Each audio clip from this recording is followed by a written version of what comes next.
Michel Devoluy, bonjour. Vous êtes un économiste atterré du nom de ce collectif qui a publié un manifeste qui a fait beaucoup de bruit.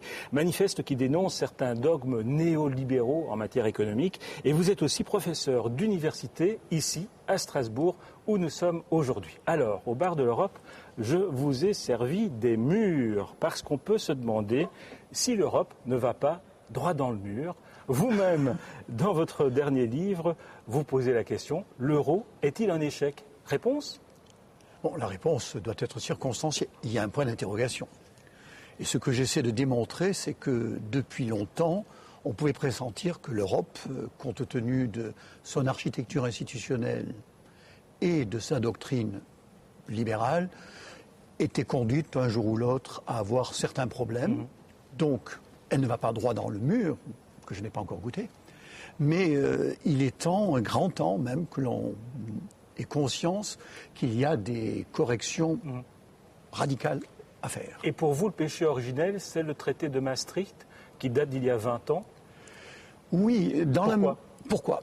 C'est-à-dire que le traité de Maastricht a créé une monnaie unique sans en tirer les conséquences, c'est-à-dire une forme d'union politique. C'était inéluctable. D'ailleurs, incidemment, les Anglais l'ont refusé, la monnaie unique, en disant s'il y a monnaie unique, il devrait y avoir union politique. Et de ce fait, on a, à travers Maastricht, essayé en quelque sorte de concilier la quadrature du cercle. Et ça a donné une banque centrale indépendante, calée sur la stabilité des prix, mais surtout, ça a donné une forme de surveillance multilatérale des économies et en particulier des politiques budgétaires qui s'est faite dans un ordre, j'allais dire inéluctablement ordo-libéral ou libéral, sans entrer dans le détail technique de cette question-là. C'est assez simple. Il fallait s'entendre parce qu'on est différent, qu'on a encore des souverainetés, et donc on a choisi comme entente, si je puis dire, le plus petit des communs dénominateurs, qui était être calé sur la stabilité des prix et surtout surveiller étroitement les budgets nationaux, sans avoir de budget européen. Et ça ne suffisait pas. Ça ne suffit pas. Alors, c'était prévisible.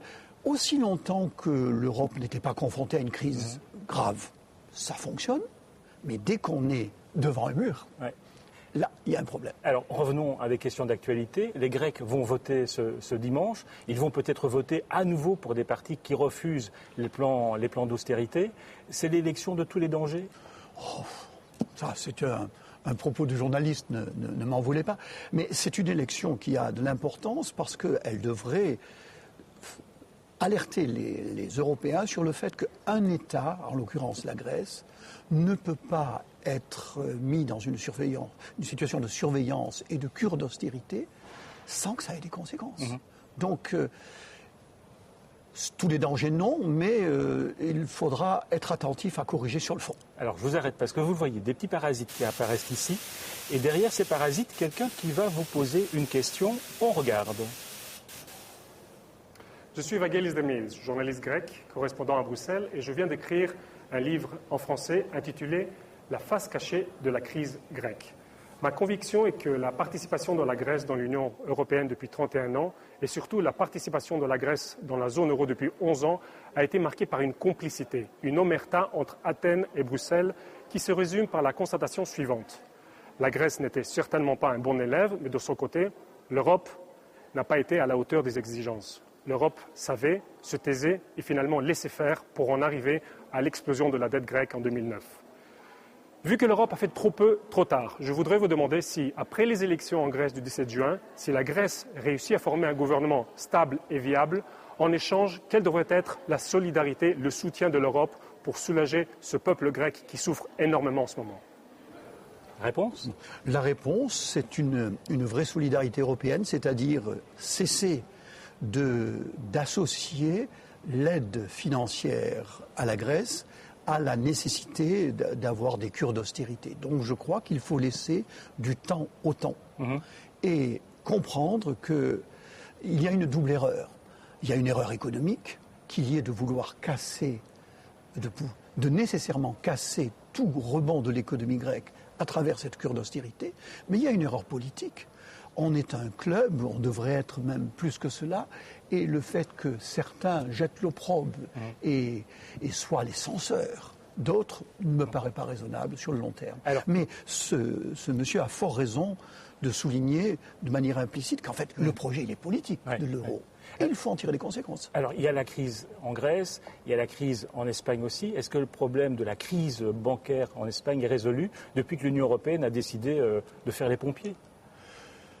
Résolu, je pense qu'il faut contextualiser cette crise. Dans le court terme, c'est vrai que les mesures qui ont été prises, les mesures financières, vont dans le bon sens. Mais quand je dis qu'il faut contextualiser, c'est qu'il faut avoir conscience de deux choses.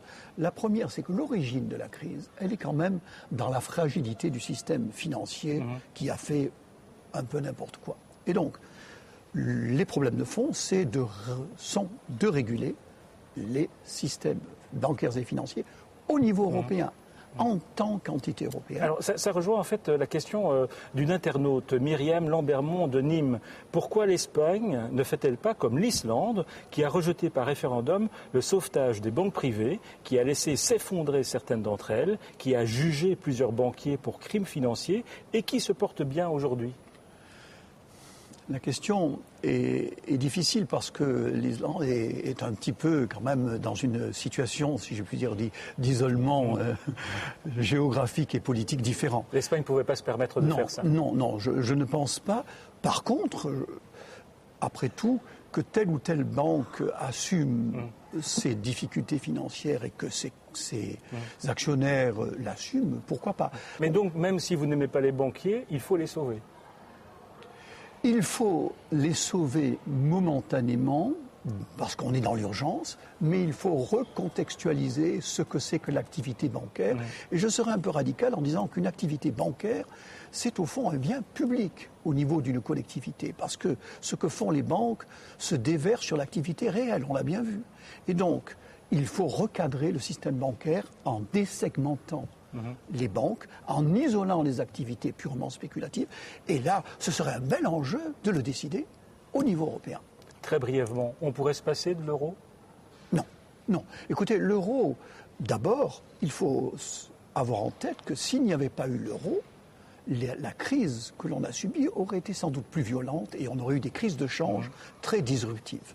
Et ensuite, l'euro, c'est une étape qui, selon moi, n'a pas été suffisamment bien dessinée, mais personne n'est parfait. C'est une étape vers la nécessité de penser le XXIe siècle dans la géopolitique mondiale et dans les contextes économiques et environnementaux qui font que, à mes yeux, seul un espace régional est crédible. Merci Michel Develuy d'être venu au bar de l'Europe. Et on peut s'attaquer à quelques murs avant que l'Europe ne se fracasse dedans. Ce que je ne souhaite pas.